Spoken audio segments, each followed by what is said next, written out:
Oke, Assalamualaikum warahmatullahi wabarakatuh. Perkenalkan, kami mahasiswa dari Universitas Diponegoro, Fakultas Ekonomika dan Bisnis, jurusan Akuntansi 2021. Nah, di hari yang indah ini, kami akan menjalankan final project dari mata kuliah Pasar Modal dan Pasar Uang yang diampu oleh yang terhormat Ibu Nur Cahyonowati. Nah, sebelumnya, perkenalkan, kami adalah kelompok 4 dari kelas B Pasar Modal dan Pasar Uang. Nah, untuk nama saya sendiri adalah Fauzia Fitri Hernanto dengan NIM akhir 228. Kemudian ada teman saya. Perkenalkan, nama saya Alessandra Juventini Getsevia Rumbino dengan 3 NIM akhir 280. Perkenalkan, nama saya Natasha Sivanisa Sasabila dengan 3 NIM akhir 162. Oke, nah kemudian untuk final project dari mata kuliah ini sendiri, kami akan melakukan pengujian efisiensi pasar bentuk semi-strong dengan melakukan event study. Jadi dapat dilihat di layar sini, ini ada terdapat beberapa event yang diberikan nih. Nah, kelompok kami sendiri itu memilih event pengumuman hasil pemilu tahun 2019 pada tanggal 21 Mei. Nah, sedangkan sampel perusahaan yang kami ambil merupakan jenis perusahaan yang bergerak di bidang infrastruktur. Nah, untuk permulaan kami tentunya mengumpulkan data harga saham dari 15 perusahaan bidang infrastruktur yang berbeda. Data tersebut sendiri itu bisa kami dapatkan dari website Yahoo Finance ini. Nah, sebagai sumber data yang tentunya itu bisa diakses ya oleh semua secara bebas oleh semua orang. Nah, untuk untuk mendownload data harga saham tersebut, pertama-tama sebagai contoh ya, kami mengambil perusahaan jenis infrastruktur. Nah, di salah satu jenis perusahaan itu ada nama perusahaan itu Bukaka Teknik Utama atau BUKK. Nah, untuk mencari datanya kita hanya perlu memasukkan nama perusahaannya dulu, Bukaka Teknik. Nah, di situ udah ada, jika sudah ada tinggal diklik. Nah, setelah itu kita masuk ke bagian sini ya, ke fitur historical data. Nah, jika sudah di historical data, kemudian kita akan menentukan jangka waktu atau periode yang diinginkan nih dan sesuai dengan ketentuan tugas ya. Nah, untuk di tugas sendiri tadi itu diberikan kondisi bahwa periode peristiwa itu harus 11 hari. Nah, di dalam itu maksudnya itu 5 hari sebelum event atau kejadiannya, kemudian hari kejadian, dan 5 hari setelah kejadian. Nah, artinya maka dari itu kita mengambil datanya itu pada jangka waktu sekitar 19 Februari tahun 2019, serta 3 Juli 2019. Juli 3. Nah, jika sudah tinggal klik done dan kemudian kita juga harus klik apply di sini sebelum di-download. Jadi agar kondisi tadi tanggal itu diterapkan nih dalam sistemnya itu jadi keluar di sini. Nah, jika sudah itu tinggal kita download saja. Jika sudah di-download, maka hasilnya ini ya. Nah, jika sudah di-download, tidak lupa juga nih ya, kita juga harus mengambil ini data harga saham dari IHSG. Untuk nama ininya sendiri itu khusus ya, ada tanda pangkat di atas gitu, habis itu JKSE. Nah, di sini. Nah, data harga saham di IHSG ini itu digunakan nanti sebagai benchmark untuk harga pasar saham yang beredar pada periode yang kita ambil tadi. Untuk masuknya juga sama, kita ke historical data, kemudian tanggalnya juga harus disesuaikan dengan apa yang kita ambil tadi, periodenya 19 Februari tanggal 19 sama 3 Juli 2019. Juli 3. Nah, seperti ini. Jika sudah tinggal sama seperti tadi, tinggal di-download. Nah, ini juga berlaku untuk semua 15 perusahaan yang akan diambil sebagai sampel ya. Nah, jika sudah itu tinggal kita klik apa yang tadi kita download. Dan kemudian, nah ini kan bentuknya masih susah nih buat diedit-edit atau apa. Nah, biar nanti lebih gampang untuk dikelola lagi di Excel yang lain untuk yang kita akan gunakan sebagai tempat perhitungan, itu kita save dulu. Kemudian kita ubah jadi Excel workbook, lalu di-save. Nah, jika sudah ini sudah dalam berbentuk Excel, kemudian kita rapihkan seperti kolomnya, apanya. Nah, dengan gini kan bisa lebih mudah untuk nanti diolah lagi itu. Ini juga berlaku untuk semua ini ya, semua perusahaan yang tadi sudah di-download. Jika sudah, nanti jangan lupa di-save dan barulah kita lanjut ke langkah berikutnya. Nah, untuk langkah selanjutnya sendiri akan dilanjutkan oleh teman saya, Natasha. Oke, baik. Saya akan melanjutkan terkait dengan langkah selanjutnya, yaitu mengolah data.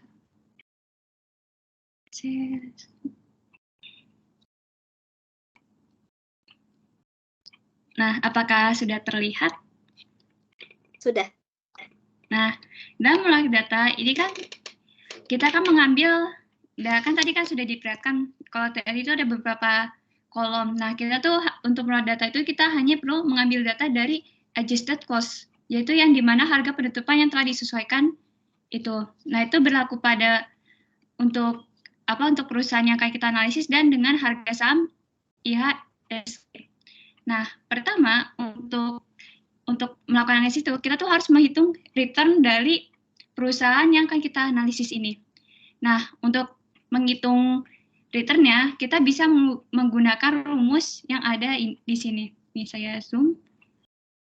Yaitu rumusnya adalah return saham pada periode T dikurang harga saham pada periode T dikurang harga saham pada periode sebelum T dibagi dengan harga saham pada periode sebelumnya. Nah, jadi kalau misalnya saya delete dulu, misalnya kita menghitung untuk return pada periode ini adalah dengan cara sama dengan harga saham pada periode saat ini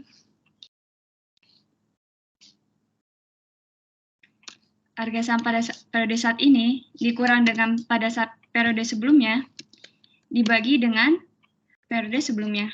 Nah, karena kita pasti menggunakan Excel, untuk selanjutnya rumusnya akan sama saja. Lalu kita drag saja seperti ini agar apply ke sampai tanggal terakhir yang kita gunakan. Nah, perlu dilihat kalau ada yang kayak masalah terbagi oleh 0, jadi Excel-nya tidak bisa, itu bisa diganti aja angkanya menjadi 0. Biar nanti pas kita melakukan analisis regresi itu tidak mengganggu proses yang akan dilakukan oleh Excel. Nah, lalu kita juga perlu menghitung return saham yang dari IHSG. Nah, rumusnya itu sama aja, yaitu harga saham IHSG pada periode saat ini dikurang periode sebelumnya dibagi dengan periode sebelumnya. Nah, rumus ini berlaku untuk seluruhnya. Nah, jadi sebenarnya tuh ntar rumus ini tuh buat 15 perusahaan sama aja, kita cuma ngulang-ngulang doang gitu. Jadi selama kalian sudah bisa mengerjakan pada satu perusahaan ini, kalian seterusnya bisa mengikuti saja langkah-langkahnya seperti ini. Ntar kita akan di ini tuh.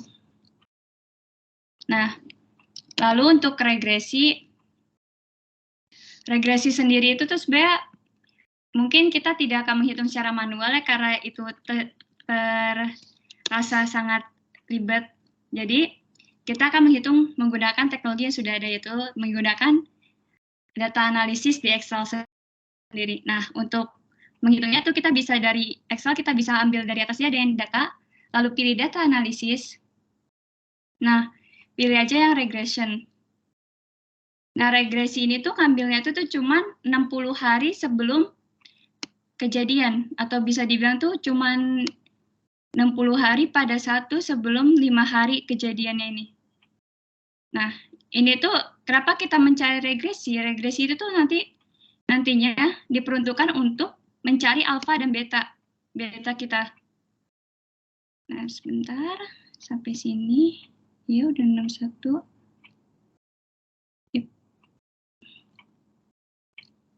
Output range.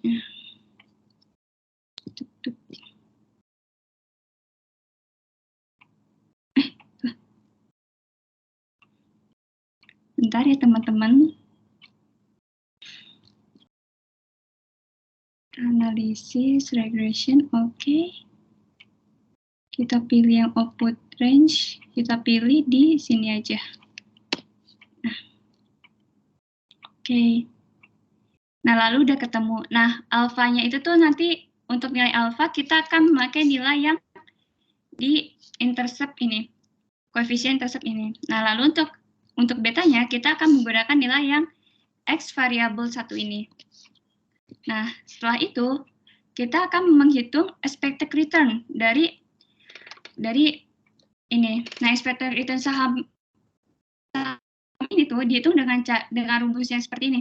Alpha ditambah beta dikali dengan expected return dari pasar. Nah, jadi cara ngitungnya itu pertama sama dengan alpha ini, alpha kita F4-in biar ntar buat ke bawahnya kita bisa tinggal ngedrag aja. Lalu ditambah beta dikali dengan dengan return IHSG pada tahun tersebut. Nah, seperti ini. Untuk seterusnya juga seperti itu. Lalu untuk yang kedua itu ada rumus abnormal return. Nah, rumus ini tuh tinggal dari return saham perusahaan dikurang dengan ini expected return perusahaannya itu, jadi sama dengan ini return perusahaan dikurang dengan expected return. Nah, ini semua sama saja, tinggal di drag. Nah, itu langkah-langkahnya untuk mencari dari rumus return sampai kita menemukan abnormal return. Nah, ini tuh semua dipakai untuk semua 15 perusahaan. Nah, seperti yang bisa kalian lihat, kita sudah melakukan semua untuk 15 perusahaan tersebut. Nah, lalu untuk analisis lebih lanjutnya, teman saya yang akan menjelaskannya. Oke, terima kasih Natasha. Selanjutnya saya akan izin share screen.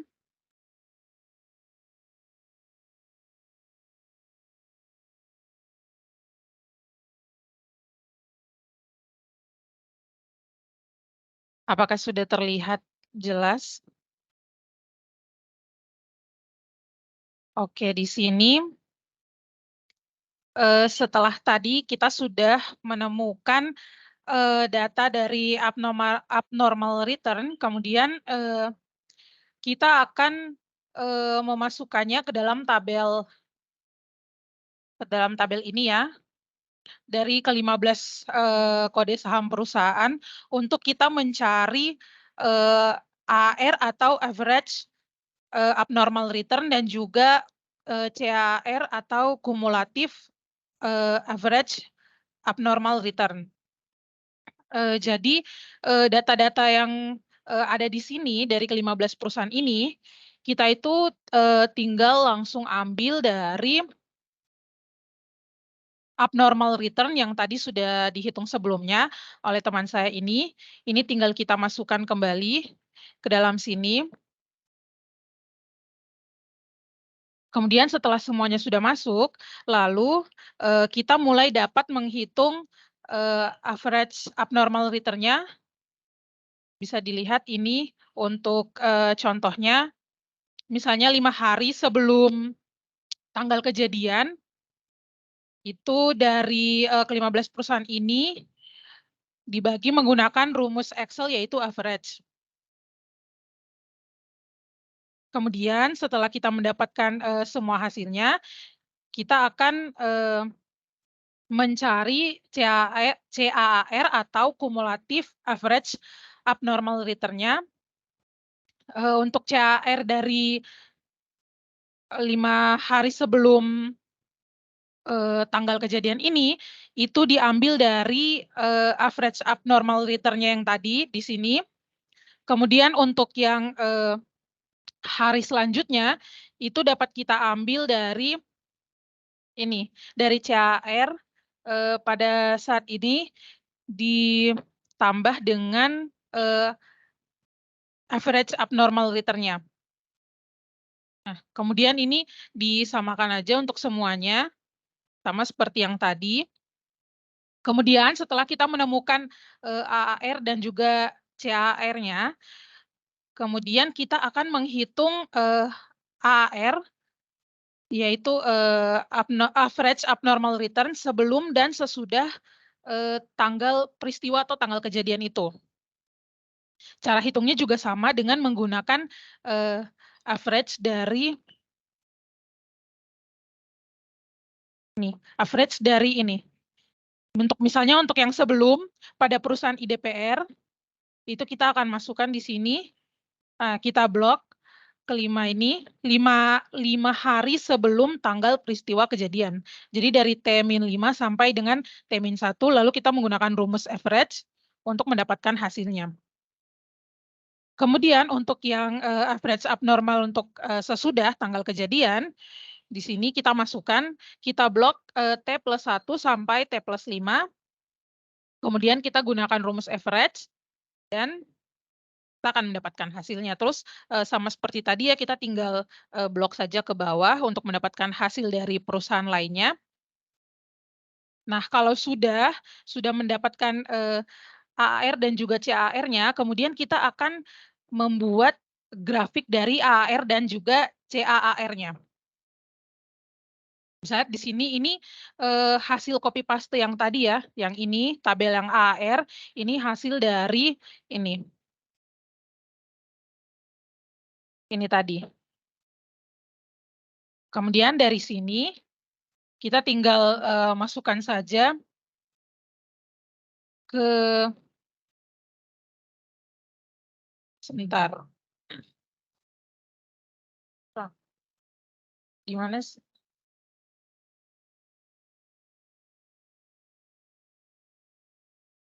Oh, insert.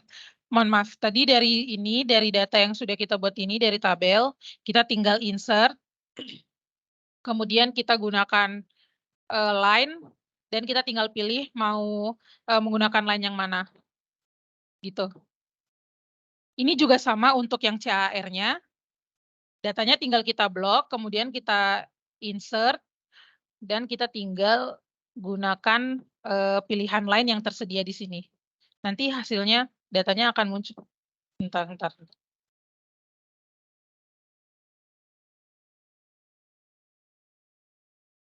Dari line yang ini kita tinggal pilih, mau pilih pakai menggunakan line yang mana. Kemudian, kalau bisa kita lihat di sini, saya akan perbesar sedikit. Dari grafik yang ada di sini, terlihat bahwa pada 3 hari sebelum atau hari ketiga sebelum hari kejadian atau T0-nya, di sini terdapat perubahan yang signifikan di mana terjadi kenaikan abnormal return-nya melonjak kepada hari kedua sebelum hari kejadian atau hari peristiwanya. Kemudian untuk hari-hari selanjutnya, 5 hari setelah peristiwa, terlihat di sini grafiknya naik turun ya. Itu untuk yang average abnormal return-nya. Kemudian kalau untuk yang CAAR atau kumulatif average abnormal return, kalau kita lihat di sini, di hari kelima sebelum T0 atau hari kejadian peristiwanya, itu juga terdapat perubahan signifikan di mana grafik menunjukkan penurunan sampai pada hari ketiga sebelum hari kejadian atau pemilu tahun 2019 itu. Bisa terlihat di sini grafiknya menurun, kemudian mulai mengalami kenaikan sedikit demi sedikit, mulai dari hari kedua sebelum kejadian atau pemilu, dan begitu juga seterusnya sampai beberapa hari setelah pemilu. Di sini ya, 5 hari setelah pemilu.